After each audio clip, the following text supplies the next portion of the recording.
Hi, I hope you're having a great day. Welcome back to NikkoVenture. It's January, a significant month, at least for me, and not because of New Year's Day. No. I've been greeted Happy New Year several times in this country, but suffice to say, up until this year, my New Year in this country was all but happy. No, it's not about the first day of January, it's about the last. That's because last year, on the last day of January 2021, I took and passed the National Caregiver Certification Exam. The other day, I was just rummaging through my old student notes and accidentally found this. This is a manual for those who took last year's exam, and upon seeing this, I thought to myself, why not make a video about the exam? Then I realized I already made that video. How about things that a first-time examinee would find helpful in taking the exam? After all, it's only about roughly a week before this year's exam. When I first arrived in this country, I never really thought about passing the exam. But I did pass it. When I started doing YouTube, I never really cared about sharing my thoughts and experiences as a student turned certified caregiver. But here I am, about to share 5 tips in taking the National Caregiver Certification Exam. Before we begin, first, let me be clear. I will not give tips on how to study. Each person has its unique way in devouring all sorts of knowledge. One may retain more information at night while another tends to be more receptive in the morning. Another thing is that the things I'm about to share with you are for those people who will be taking the exam for the very first time. Needless to say, they have to be foreigners. Duh. One last thing. The things I will be discussing here on out are based solely on my experience when I took the exam last year. There may be changes to this year's exam. As such, kindly keep an open mind and take this with a grain of salt. Number 1. Before the exam proper, as you sit there anxious to get a piece of what a Japanese national examination is like, the proctors, the Japanese who will invigilate the exam, will give you 5 booklets. One of those is your answer sheet, the other 4 are your questionnaires, and they will be given to you face down. Unless you're told to do so, do not turn them over. Okay? There are 2 pairs of questionnaires. One is with furigana and the other one is without furigana. What is a furigana? A furigana is a Japanese reading aid that consists of small kana, or the Japanese syllabary, printed usually above a kanji to indicate that character's pronunciation. It's also known as yomigana or ruby. Not this ruby. According to a fellow exam passer, a Japanese, they were also given a questionnaire with furigana. A furigana might be viewed as a blessing by some. Personally, I don't. Yes, a furigana may aid you in pronouncing certain kanji characters, but if you don't know the meaning of what you just read, then there's no point in reading the furigana in the first place. Right? The furigana is just that, an aid, a way to help you pronounce kanji characters, but it will not help you or will not make you instantly or automatically understand these characters. Even with furigana, taking the examination still requires a decent amount of Japanese vocabulary, kanji, and a certain degree of Japanese comprehension. During the exam, I used the questionnaire without furigana because I believe that reading the furigana without understanding the full meaning of the kanji is plain pointless and a complete waste of time. And it would do you well to remember that you don't have all the time in the world when taking this examination. I am not trying to boast. No, I am simply stating facts that I believe apply to me. Otherwise, if reading furigana is a tested and proven way for you to understand Japanese examination questions, then by all means, please do it. I don't recommend doing what I did during the exam. It's just too risky.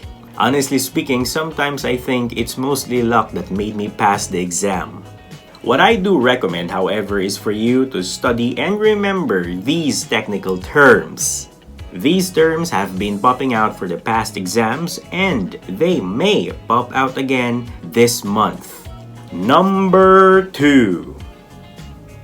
Although the exam will be held on January this month, January here in Japan is still winter. As such, it will be cold. Dress appropriately to counter the cold and check the weather ahead of time. Last year, it was a bit rainy and I did not bring an umbrella with me. Don't be like me. Once you're in the exam room, there should be heaters to warm the area up. However, I heard from my fellow examinees last year that their room had a faulty heater, so it was a bit cold when they took the exam.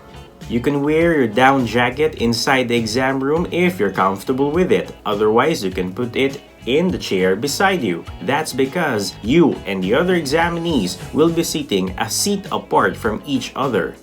As such, expect to have a vacant chair either on your right or your left side.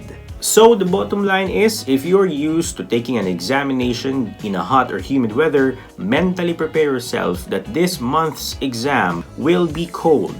Though, it's still winter, dude. Number 3. Since I was old enough to take any examination seriously, I always noticed that during breaks, my fellow examinees, Filipinos, would talk to each other, brainstorm the answers to the exam, guess the correct answer and why the other choices were wrong. It was irritating. I mean, that part of the exam has already ended. Let's just get over with it. Okay? But no, these people would like to announce to the entirety of the school system of our country that their answer is right and yours is not. On your exam day, during breaks, don't speak with these sorts of people.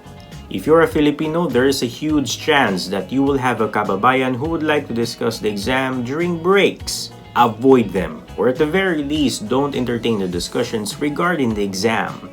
Because if you do, they would make you question your exam answers. You will overthink and worry. You will be anxious and you will lose that concentration, that needed concentration for the next set of exams.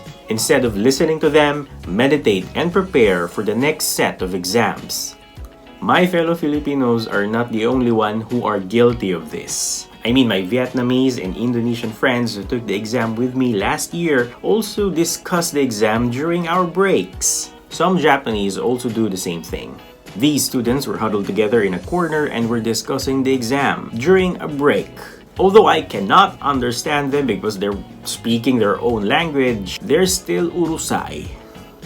It's important to remember though that this tip may not apply to some people. Other people would like to discuss the exam or debate the exam during breaks. And that's fine. However, if you're that kind of person who gets easily flustered, well, have a break. Wala na ko'y KitKat. Number 4. I think this one is fairly obvious to anyone who will be taking any exam. Don't eat or drink too much before the exam and during breaks. Just enough to quench that thirst and prevent your abdomen from grumbling during the exam proper. In stressful situations, your autonomic nervous system will induce urination. Taking an exam is stressful, and having a lot of fluid intake would aggravate that urge to urinate. During the exam, you're allowed to take bathroom breaks. At that time, you will be accompanied by one of the proctors to the restroom. And no, he or she will not be with you while you're doing your business. He or she will just be waiting outside the restroom, waiting for you.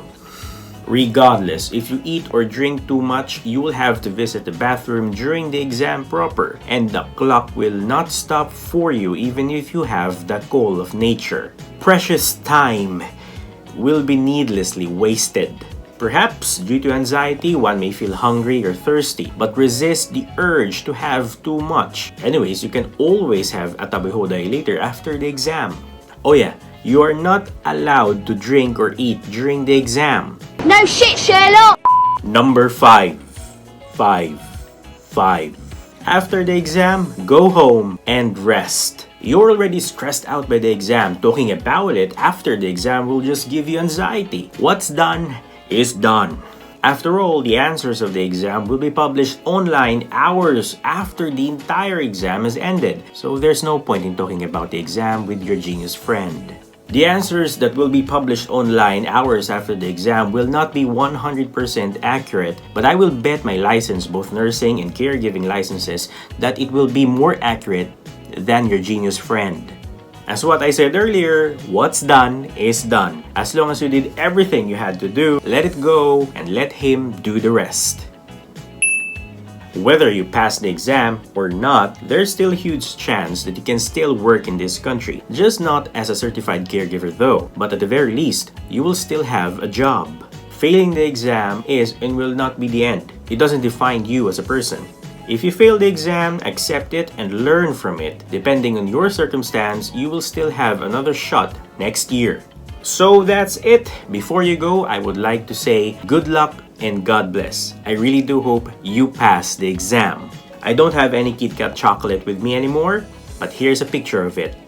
Here in Japan, when one is about to take an exam, they're often gifted with a Kit Kat chocolate. That's because Kit Kat in Japanese is kitto katto, which has another meaning that can be roughly translated to surely win. If you enjoyed this video, leave a like, comment, and of course, share this video with a friend. If you haven't subscribed yet, please subscribe. It would really mean a lot, and it would really motivate me further to make more videos about caregiving here in Japan. Thank you for watching. See you in the next video. Ganbatte kudasai. When I look at this, oh shit, there may be the entire exam has embryo.